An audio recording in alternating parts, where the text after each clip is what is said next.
Chapter 4 The Secret Workers. The next evening, Grandpa Joe went on with his story. You see, Charlie, he said, not so very long ago there used to be thousands of people working in Mr. Willy Wonka's factory.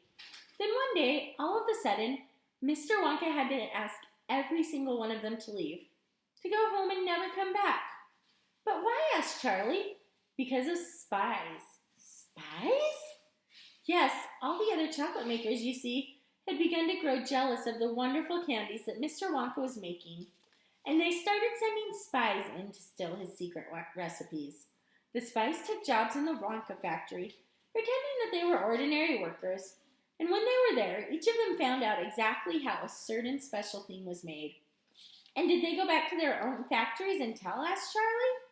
They must have, answered Grandpa Joe, because soon after that, Fickelgruber's factory started making an ice cream that would never melt, even in the hottest sun. Then Mr. Proudnose's factory came out with a chewing gum that never lost its flavor, however much you chewed it. And then Mr. Slugworth's factory began making candy balloons that you could blow to huge sizes before you popped them with a pin and gobbled them up.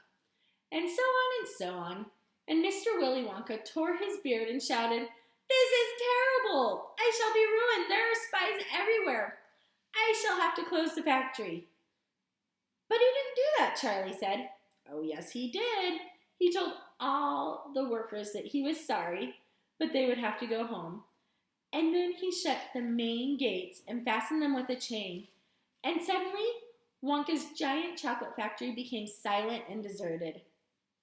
The chimneys stopped smoking, the machines stopped whirring, and from then on, not a single chocolate or candy was made. Not a soul went in or out, and even Mr. Willy Wonka himself disappeared completely. Months and months went by, Grandpa Joe went on, but the factory still remained closed. And everybody said, poor Mr. Wonka, he was so nice, and he made such marvelous things. But he's finished now, it's all over. Then something astonishing happened.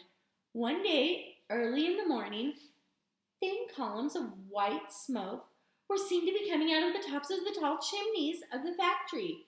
People in the town stopped and stared. "What's going on?" they cried. "Someone's lit the furnaces! Mr. Wonka must be opening up again." They ran to the gates expecting to see them wide open and Mr. Wonka standing there to welcome his workers back. But no, the great iron gates were still locked and chained as securely as ever, and Mr. Wonka was nowhere to be seen. "But the factory is working," the people shouted. "Listen! You can hear the machines. They're all whirring again. And you can smell the smell of melting chocolate in the air." Grandpa Joe leaned forward and laid back on his long, bony finger on Charlie's knee, and he said softly, "But most mysterious of all, Charlie, were the shadows in the windows of the factory.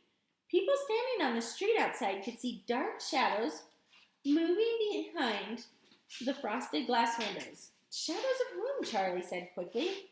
"That's exactly what everybody else wanted to know. The place is full of workers."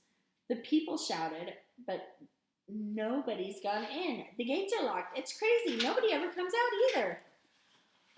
But there was no question at all, said Grandpa Joe, that the factory was running, and it's gone on running ever since for these last 10 years. What's more, the chocolates and candies it's been turning out have been more fantastic and delicious all the time. And of course now, when Mr. Wonka invents something new and wonderful, neither Mr. Fickelgruber nor Proudnose nor Slugworth nor anybody else is able to copy it. No spies can go into the factory to find out how it's made. "But Grandpa, who," said Charlie, "who is Mr. Wonka using to do all the factory work?" "Nobody knows, Charlie. But that's absurd. Hasn't somebody asked Mr. Wonka? Nobody sees him anymore. He never comes out. The only things that come out of that place are chocolates and candies. They come out through a special trap door in the wall, all packed and addressed, and they are picked up every day by post office trucks." "But Grandpa, what sort of people are they that work in there?" "My dear boy," said Grandpa Joe, "that is one of the great mysteries of the chocolate-making world. We know only one thing about them. They are very small. The faint shadows that sometimes appear behind the windows, especially late at night, when the lights are on those of tiny people, no taller than my knee. There aren't such people, Charlie said. Just then, Mr. Bucket, Charlie's father, came into the room. He was home from the toothpaste factory and waving an evening newspaper rather excitedly. Have you heard the news? He cried. He held up the paper so that they could see the huge headline. The headline said, Wonka Factory to be opened at last to lucky few.